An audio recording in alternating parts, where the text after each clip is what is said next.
She took her grandfather to his old village, but what he remembered there was devastating. The wind was still, but something inside her grandfather stirred as the car rolled to a halt in front of the worn-down gate. Claire watched him grip the handle of the door with trembling fingers, his breath held tight in his chest, as if the air around this place refused to fill his lungs. "This is it," she whispered. "Your old village, Grandpa. We made it." The old man said nothing. He sat still, frozen in the seat, his eyes fixed on the faded sign at the edge of the road. "Tha Nak Ha," it read in peeling paint. The Vietnamese letters looked exactly like they had 60 years ago, when he last saw them, only now they seemed like ghosts floating in time. Claire stepped out first and came around to open his door. "Do you remember it?" she asked softly. His lips parted, but no words came out. Just a low, aching sound that clawed up from his chest. He took her hand and stepped out into memory. The village was quiet, just as he'd left it. The same dusty path, now narrowed by weeds. The same banyan tree at the fork in the road, though it was older now, gnarled and slouching as if weary from waiting. He walked slowly, not just because of age, but because each step threatened to break something inside him. Claire kept by his side, silent, respectful. She could feel the weight of something buried deep, something unspoken. "You know," he finally said, voice rasping like dried leaves, "this is where I lost everything." Claire looked up. "You mean the war?" He shook his head. "Not just the war. What happened after what I did after." They came upon a crumbling house at the edge of a dried-up pond. Its wooden shutters hung loose. Moss ran wild across the roof. The door creaked as he pushed it open. Dust danced in the sunlight. "This used to be my father's home," he said. "And mine." Claire stepped in behind him. The floor groaned. Her eyes followed his. There was a corner, a broken shelf, and a little wooden horse lying on its side. "I carved that," he said. "When I was 10. For my brother." His eyes welled. He turned away. "Grandpa," Claire said gently, "I didn't know you had a brother." He smiled faintly, bitterly. "There's a lot you don't know. Because I didn't want you to." He limped across the room and placed his hand on the wall. "This house, this place, it holds everything I tried to forget. But memory doesn't die just because we bury it." Claire sat on the floor, legs crossed. "Tell me." And so he did. His name was Min when he lived here, the youngest of 4 sons. He was the clever one, quick with numbers, always scribbling with charcoal, dreaming of cities and trains and light bulbs. But dreams were not enough in 1963. His older brothers joined the army. One died in Laos. Another went missing after a raid. The youngest was only 16 when he vanished without a trace. Min was 19 when he fled the village, fled the country. A merchant boat, 2 years in a Thai refugee camp, and finally, America. He'd left his mother weeping in the doorway, his father too sick to stand. He told himself it was for survival, that if he didn't go, he'd die too. But he never forgave himself. "I never sent money back," he confessed. "I was ashamed of what I became, of what I didn't become." Claire's heart broke for him. She had always known her grandfather as a gentle man, full of odd jokes and quiet love. But this man before her, this was someone else. Someone stitched together with sorrow. "But you built a life," she said. "You made it out. You raised Mom. You raised me." He nodded. "Yes. But sometimes survival comes with a cost." He stared at the broken wooden horse again. "I promised Tuan I would never leave him behind. We used to sit under that banyan tree, planning our futures. He wanted to be a teacher. I told him I'd build him a school." Claire's eyes watered. "What happened to him?" "I don't know," Min said. "No one ever told me. I never came back to ask." They left the house an hour later. The sun was lower now, dipping behind the trees, casting everything in gold. Min walked slower, his steps even more hesitant. Then, they heard a voice. "Ong Min." He stopped. His name, in the tongue he hadn't heard spoken aloud in decades. The voice of an old man, coming from behind. They turned. A villager, hunched but alert, stood by the banyan tree. He held a bamboo cane and stared at Min as if seeing a ghost. "It's really you." Min stepped closer, eyes narrowing. "Fuck? Little fuck." The old man laughed. "Little, no more. But yes. I remember you always carrying that bag of books, always asking questions." They embraced like boys, 2 men with bones too fragile to hold their joy. "I thought you died," Fuck said. "I almost did." They sat beneath the tree as dusk wrapped the village in blue shadows. Min asked questions. Fuck answered what he could. "No one knows what happened to Tuan," he said. "Some say he joined the resistance. Others say he was taken. Your mother, she never stopped waiting. until she couldn't wait anymore. Min stared at the ground. And my father? Died a year after you left. Broken, but proud. He always believed you'd done what you had to do. Min wept. Claire reached over and took his hand. It was only the beginning of their return, but already she knew this journey was not just about rediscovery. It was about forgiveness. For the past. For himself. And maybe, just maybe, it was about giving an old man the peace he had been denied for a lifetime. That night, they stayed in a small guest house at the edge of the village, basic, quiet, with only a rickety fan and a light bulb that flickered with every gust of wind. Claire insisted on taking the floor mattress, leaving the bed for her grandfather. But Min didn't sleep. He lay with his eyes open, listening to the crickets, to the far-off bark of a dog, to the memories rising like fog in the dark. The house, the horse, the promises. His mother's face when he told her he was leaving. The way her hand trembled when she gave him the last of their rice cakes. Go live, Conoi, she had whispered, tears wetting his cheek. But never forget where you came from. And he had. He did forget. Or tried to. In the morning, Claire found him sitting outside, watching the sunrise with empty eyes. We don't have to go anywhere today, she said gently. No, he replied. We have to. They walked again to the old banyan tree and waited. Min hoped that fuck would return. And he did. The old friend had brought something, a bundle wrapped in faded cloth, tied with string. What's this? Min asked. Your mother left it with me. She said if you ever came back I should give it to you. Min's hand shook as he unwrapped it. Inside was a stack of letters most never sent. Written in old paper, Vietnamese script elegant and worn. Letters from his mother. Dozens of them. Year by year. Some joyful, others heavy with sorrow. He opened one from 1975, the year Saigon fell. Conoi, moi nuoi trong long dca roy. Tuan kong tro lai. Mi van mong mot ge duok they con. My son, everyone in the village has gone. Tuan never came back. I still hope one day I will see you again. Tears fell onto the pages. They blurred the ink, but not the message. I don't deserve this, he said hoarsely. Yes, you do, Claire whispered. I abandoned her. You were a child surviving a war. He shook his head. She died thinking I had forgotten her, that I was ashamed of her. No, Grandpa, Claire said, kneeling beside him. She died still loving you. She never stopped. And now you're here. You came back. Min didn't answer, but the letters stayed in his lap as he sat beneath the tree. He traced every word. Let them soak into him. That afternoon, they visited the village shrine. Small, ancient, its altar covered in incense and dusty porcelain. Claire watched as Min lit a stick of incense and bowed. To my parents, he said softly. To my brother Tuan. And to the boy I used to be.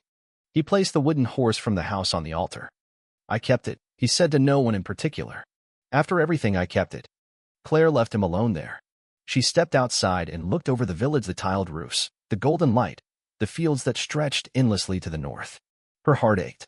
For the lives lived here. For the ones lost. When Min joined her, his face was calmer. More worn, perhaps, but less tormented. I need to see one more place, he said. They found it by asking a younger villager who'd taken over the old community hall. It was a cemetery, a small one, hidden past a row of sugarcane. No signs. Just mounds and stones, crooked and half-sunk by time. It was Fuck who pointed it out. Your mother is buried here, he said, beside your father. Min dropped to his knees. The grave was simple. No dates. Just their names. Nguyen Van Hoa and Tran Thi Lo. Min bowed low. His lips moved, but no sound came. Claire stepped back again, letting him have the moment. It wasn't hers to witness. It belonged only to him and to the lives bound to this earth. When Min finally rose, the dirt on his palms, his face stained with tears, he looked 10 years older. But something had shifted in his posture. The weight had found a place to rest. The next day, they packed to leave. I wish I'd brought you back sooner, Claire said. No, Min said. This was the time it needed to be. They visited Fuck one last time. Shared one last bowl of tea. Laughed over old stories and quiet regrets. Will you come back? Fuck asked. Min smiled. If my legs will let me. And if Claire will drive. She laughed. Any time, Grandpa. They embraced again. A little longer this time. A little tighter. Take care of your memories, Fuck said. Because sometimes they're all we have. Min nodded.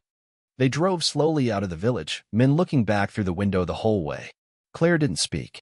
She just drove gentle, steady, watching him in the mirror. Only when the sign faded behind them did he finally close his eyes. "Claire," he said. "Yes." "Thank you."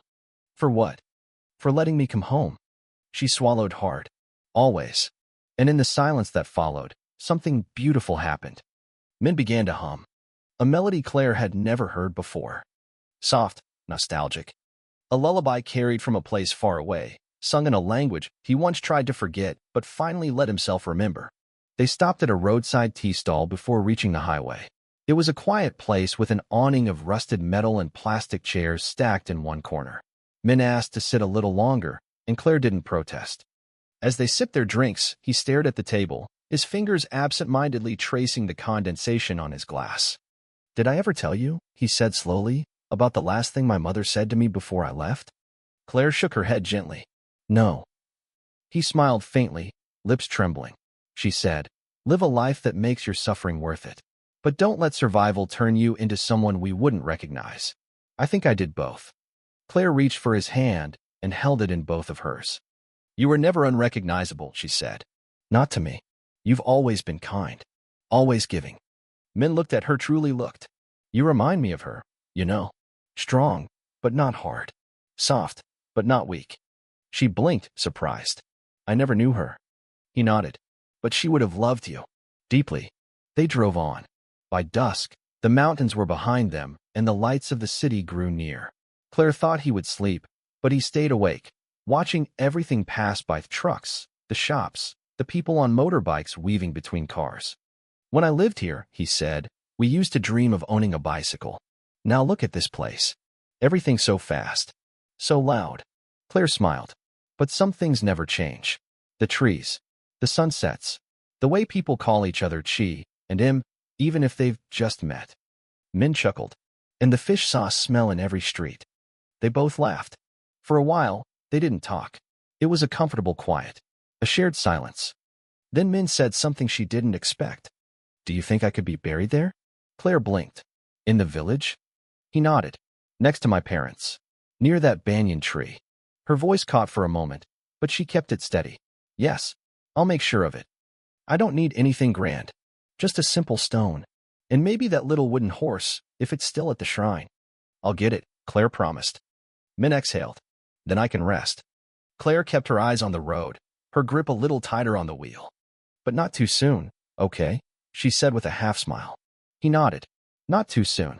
Back at the hotel in Hanoi, Claire helped him to bed and tucked him in. It reminded her of being a child when he used to brush her hair aside and whisper stories of dragons and mooncakes and rivers that sang.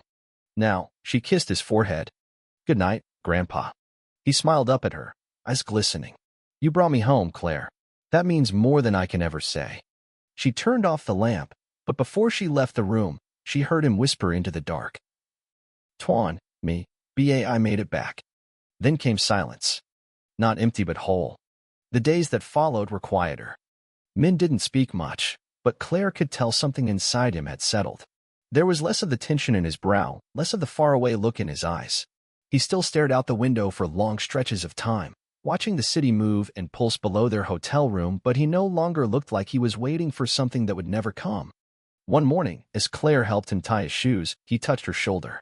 "Let's visit the archives," he said. "The war records?" "Yes." She didn't ask why. She could feel the pull in him: unfinished business, long buried. That afternoon, they found themselves in a government building with tall concrete walls and flickering fluorescent lights. The clerk behind the desk was young, polite, but unsure how to help. "You're looking for a missing person?" he asked, flipping through a faded logbook. "Yes," Claire said. "His name was Quintuan. He would have disappeared sometime around 1966. The clerk scribbled. "Soldier." "Maybe," Min replied. "He was only 16. The man frowned. Many young boys joined or were taken. Sometimes names weren't recorded. But any lead, Claire began, but Min stopped her gently. "Let him try." The man returned a while later, holding a folder that had seen decades of dust. "There's no official record," he said, "but there is a witness account. An oral testimony, logged in 1984, by a man who claimed to have seen a boy named Tuan captured during a raid and taken north." Min's hands gripped the arms of his chair. "Taken where?" "A re-education camp in Chao Bang province." Min closed his eyes. His breath slowed. He was alive. The clerk nodded. At least for a time. We don't have anything beyond that. I'm sorry. But Min smiled. No. You've given me more than anyone ever did. Claire watched as tears streamed down her grandfather's cheeks again. They didn't look like tears of regret anymore. They looked like acceptance. They took a train to Chow Bang the next day. Claire hadn't planned it, but Min insisted. I need to see it, even if he's not there. The countryside grew wilder as they moved north. Mountains rose like sleeping dragons, their slopes thick with forest and shadow. The train rattled over bridges and through tunnels, past rivers that glittered under the sun. Min didn't say much. He simply watched. When they arrived, the camp was gone, dismantled decades ago. In its place was a grassy hill and a few stone markers overgrown with vines. This is it, Claire asked softly. A local man nodded. They buried those who died here. No names, just the stones. Min knelt. His joints ached, but he did it anyway. He placed both palms to the ground. If you're here, he whispered, I found you. He remained there for a long time, until the sun dipped low. Then he stood. Slowly. Steadily. I'm ready now, he said. The return to America was quiet. Min didn't say goodbye to the land it didn't need to. It was inside him again now. Not haunting him, but resting with him. Back in their home, Claire set the wooden horse on the living room shelf. Next to it, she placed the letters carefully preserved in a glass box. Min sat in his chair by the window most days. Sometimes he hummed. Sometimes he simply looked out at the garden, where Claire had planted a small banyan sapling. He never told the full story to anyone else, not even Claire. Some parts, he said, were meant to stay between him and the dead. But she understood. One morning, she came downstairs and found his chair empty. She panicked, called out, searched every room. Then she saw the front door open. Min was outside, standing in the yard, in front of the banyan tree. His back was to her, his posture upright despite the cane in his hand. When she reached him, he was staring at the tree's tiny leaves. I dreamed of Tuan last night, he said. He was laughing, telling me he forgave me. Claire placed a hand on his back. He would have. Min nodded. Then, almost to himself, he said, I'm not afraid to die anymore. Claire looked up at him, her throat tight. You don't have to think about that now. I'm not, he said. I'm just not running from it. Weeks passed. Summer came. The banyan grew taller.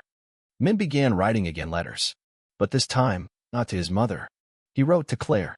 To her children, though they didn't exist yet. To the family that would come. He wrote about memory. About silence. About the price of forgetting and the greater price of pretending. One letter began. I ran from my past because I thought it made me weak. But it was the weight of the grief, the guilt that made me stronger in the end. Don't be afraid of carrying it. Let it live beside you, not inside you. Claire kept every letter in a wooden box. One evening, Min sat down beside her on the porch. I want to record my story, he said. She blinked. Now. Yes. All of it. If I don't, it'll vanish. Like so many others. So she got out her phone, opened the voice recorder, and sat with him as he began. His voice shook at first, then steadied, then filled the night with a truth that spanned generations. He talked for hours. About his youth. About Tuan. About his escape. His shame. His silence. His return. By the end, Claire's cheeks were wet. You were never lost, she whispered. I was, he replied. But you found me. And as the stars rose above them, she reached for his hand and held it tight. He smiled and rested his head against hers. Autumn settled in with a hush, the days shorter, the winds cooler, and the leaves outside Min's window turning brittle gold. Claire began noticing subtle changes. Min no longer rose as early. He napped more during the day, and sometimes she would find him standing still, eyes closed, as though he were listening to something far away. I think I'm fading, he said one evening, after dinner, his voice barely above a murmur. Claire set down her teacup. Don't say that. It's not sadness, he reassured her. It's peace. She looked at him closely. His face seemed lighter, less weighed down. She realized that for the first time in years, he was no longer hiding. Not from her, not from himself, and not from the past. Still, something inside her clenched. One night, she came home late from work and found Min in the living room. Not in his chair, but on the floor, cross-legged in front of the altar she had built for him after they returned a small corner shelf holding incense, the wooden horse, a framed photo of his parents, and now, a smooth stone she'd picked up from Chow Bang. He had lit 3 incense sticks. They filled the room with a gentle curl of sandalwood smoke. I was talking to them, he said, not looking up. Claire joined him on the floor. What did they say? He smiled. I still closed. That I did what I could. That it's enough. She swallowed hard. It is. After a moment, she leaned into him, resting her head on his shoulder. They sat like that until the incense burned down to its last ember. 2 weeks later, on a crisp Saturday morning, Min didn't come down for breakfast. Claire climbed the stairs, heart already tight, and knocked. No answer. She opened the door. He was in bed, the blankets pulled neatly over his chest. One hand rested on a letter atop his heart. His face was serene, like he had slipped into sleep in the most natural way, like he had decided that this was the moment and let go with grace. Claire didn't scream, didn't cry at first. She just stood there, motionless, letting the silence seep into her bones. Then she sat on the edge of the bed and read the letter. It was for her. Claire, I have carried a shadow all my life, but you lit a lamp and showed me the shape of it. You helped me face it. You didn't just take me back to the village. You brought me home. Now let me rest there, with love that spans more than one lifetime. Grandpa. Tears blurred the words, but Claire read it over and over until the pain became something sharp and beautiful. She called the authorities, made the arrangements. Then she fulfilled his final wish. The ceremony in Vietnam was simple, just as Min had wanted. Claire returned to Nak Ha village with the wooden horse, the glass box of letters, and a small urn holding his ashes. She buried him beside his parents, under the same banyan tree where he had once traced his memories. Fuck, still alive and upright, stood beside her. Now he's where he belongs, the old man said. Claire nodded, lips trembling. She placed the wooden horse on the small grave and whispered, he came back, just like he said he would. The villagers gathered around, offering quiet prayers and incense. Some remembered Min as the bright boy who read books under the mango tree. Others only knew his story from what Fuck had told them. But they all respected what this was, a son's return, a man's reckoning, a soul's peace. That night, Claire stayed in the same guest house. She dreamt of a field of stars and a boy chasing a wooden horse through the grass. When she woke up, her pillow was damp with tears, but her heart, strangely, felt lighter. In the months that followed, Claire began work on a memoir. Not about herself. About him. She called it The Long Return. She filled its pages with stories, some from Min's voice recordings, some from the letters, and some from the deep reservoir of love she had always felt from him. She included passages from the archive search, interviews with Fuck, photos of the banyan tree. The book caught attention slowly. Then word spread. People connected with the story of an old man who ran from his past and the granddaughter who gently brought him back. Emails began to pour in. From Vietnamese Americans who had never returned to their homeland. From veterans, from refugees, from estranged families. From strangers who simply cried while reading it and felt less alone. One message read, "My father died with so much left unsaid. Your book helped me hear his silence." Another said, "Your grandfather's journey reminded me that it's never too late to return, even if only in spirit." Claire read every message. And with each one, she felt like she was placing a stone back where it belonged, rebuilding something sacred. Years passed. Claire married, had a daughter. She named her Min, not out of grief, but out of gratitude. Every night, before bed, she told her stories. About a boy who grew up under a banyan tree. About brothers. About war. About survival. About shame. About healing. About how love can reach across oceans and decades, if only we're brave enough to follow it home. And when her daughter asked, "Did he ever find peace?" Claire would smile. "Yes," she'd say, "because he remembered. And remembering is how we make peace last."